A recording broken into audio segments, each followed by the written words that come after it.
बिस्मिल्लाहिर्रहमानिर्रहीम। अल्लाह के हुजूर दुआ है कि आप सब को अपनी आफ़ियत के साए में रखे। आप सब की जायज़ मुरादें अल्लाह ताला पूरी फरमाए। गिलानी साहब यूट्यूब चैनल की इस वीडियो में मोहब्बत हासिल करने के कदीमी वज़ाइफ हैं, और ये इतने ताकतवर वज़ाइफ हैं कि अगर इन्हें जोड़ के एक तरीक़ा के मुताबिक पढ़ा जाए तो महबूब आपसे मोहब्बत भी करता है और मोहब्बत में इतना मजबूर हो जाता है कि ख़ुद आपसे राब्ता करके शादी करने की गुजारिश करता है। मेरे वो दोस्त अहबाब, वो अज़ीज़ जो गिलानी साहब यूट्यूब चैनल की वीडियोस के नीचे कमेंट भी करते हैं, राब्ता भी करते हैं, और हमेशा उनकी एक ही ख्वाहिश होती है कि हमें कोई ऐसा वजीफ़ा दें कि हम जिससे इतनी शदीद मोहब्बत करते हैं, अपनी मोहब्बत बारहा उसके सामने पेश कर चुके हैं, वो शख्स भी जानता है कि हम उसके साथ सच्ची मोहब्बत करते हैं, इसके बावजूद वो निकाह की तरफ नहीं आता। इसके अलावा मेरी वो बहनें जिन्होंने किसी के साथ मोहब्बत की, वो शख्स एक अरसा उनके साथ मोहब्बत करता रहा फिर बदल गया, या वैसे आप किसी से मोहब्बत करते हैं और उसे अपनी मोहब्बत में इस तरह से दीवाना करना चाहते हैं, पागल करना चाहते हैं कि आपको ख़ुद शादी का ना कहना पड़े बल्कि वो शख्स ख़ुद शादी का कहे।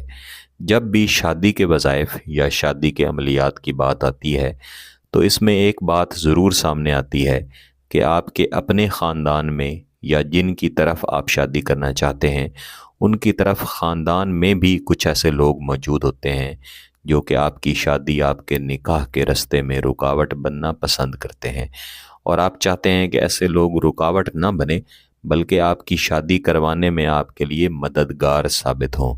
ऐसी सूरत में जो मैं वजीफ़ा पढ़ने का तरीक़ाकार आपको बताऊंगा, इसमें आपने ना सिर्फ महबूब का नाम शामिल करना है बल्कि उन सब लोगों का नाम भी शामिल कर लेना है जिनके बारे में आप चाहते हैं कि वो आपकी शादी में रुकावट बनने के बजाय आपकी शादी के लिए आसानियाँ पैदा करें।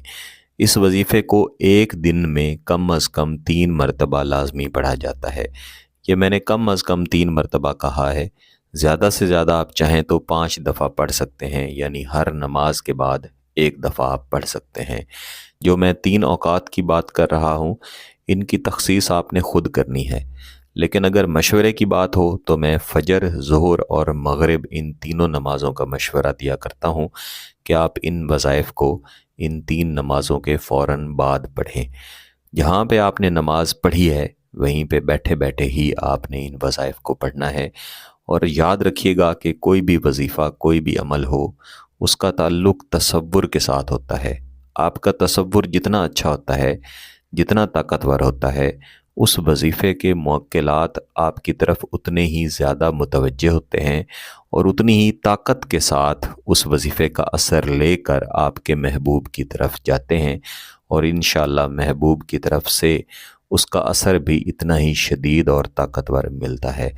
लिहाजा आपने तसव्वुर ऐन ऐसा रखना है कि महबूब बिल्कुल सामने आके बैठ चुका है और आपसे ख़ुद ना सिर्फ मोहब्बत का इजहार कर रहा है बल्कि ख़ुद शादी का पैगाम आपकी तरफ लेकर आ चुका है।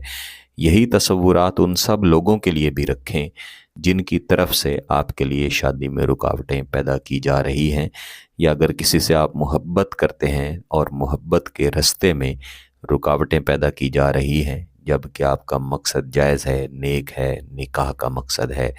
इन सब तसव्वुरात के साथ आपने फ़जर की नमाज के बाद या जो वक्त भी आपने मख्तस कर रखा है उस वक्त में आपने पाकी की हालत में, बावुज़ू हालत में किबला रुख हो के बैठना है।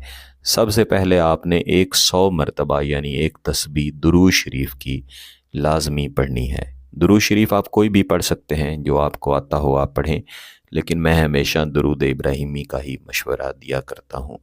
दुरूद शरीफ पढ़ लेने के बाद आपने इस वजीफ़े को दोहराना शुरू करना है। इसके अंदर दरअसल 2 वज़ाइफ़ हैं, तो आपने इनको पढ़ना भी सीखना है और तरीक़ाकार के मुताबिक ही पढ़ना है। वजीफ़ा ये है, वक़आ फ़िल हुब बहक़ के बिस्मिल्लाहिर्रहमानिर्रहीम। वक़आ फ़िल हुब बहक़ के बिस्मिल्लाहिर्रहमानिर्रहीम। इस वजीफ़े में जो पहला हिस्सा है वक़आ फ़िल हुब, ये एक अलहदा वजीफ़ा है اور बिस्मिल्लाहिर्रहमानिर्रहीम का मोहब्बत के लिए वजीफ़ा, ये एक अलहदा वजीफ़ा है। जब इस अज़ीमत और इस वजीफ़े को मिला के पढ़ा जाता है तो फिर इसके असरात इंशाअल्लाह शदीद तरीन मिलते हैं। इस वजीफ़े को आपने कम अज़ कम 200 मरतबा लाजमन पढ़ना है, और 200 मरतबा पढ़ लेने के बाद सिर्फ़ एक मरतबा आपने दोबारा से दुरूद शरीफ पढ़ना है। बाद अज़ां अल्लाह के हुज़ूर हाथ उठा के दुआ लाजमी करें। ये एक दिन में एक दफ़ा का वजीफ़ा है जो तरीक़ाकार मैंने आपको बताया है। ऐन इसी तरीक़ाकार के मुताबिक आपने दीगर 2 नमाज़ों के बाद जो औक़ात भी आप बनाएं, या जैसे मैंने बताया है, आपने इस वजीफ़े को इसी तरीक़ाकार के मुताबिक पढ़ना है। इसे सिर्फ़ एक ही दफ़ा पढ़ लिया जाए वो भी काफ़ी है, लेकिन आप चाहें तो इसे 3 दिन तक भी जारी रख सकते हैं। अगर आपका मकसद जायज़ है, इसकी इजाज़त चाहते हैं, तो गिलानी साहब यूट्यूब चैनल को सब्सक्राइब कर लें, घंटी का बटन दबा दें और इस वीडियो को ज़रूर लाइक कीजिएगा। किसी बात की समझ ना आए तो वीडियो को दोबारा देखें, फिर भी समझ ना आए तो व्हाट्सएप पे रब्ता कर सकते हैं। बहुत बहुत शुक्रिया। अल्लाह हाफ़िज़।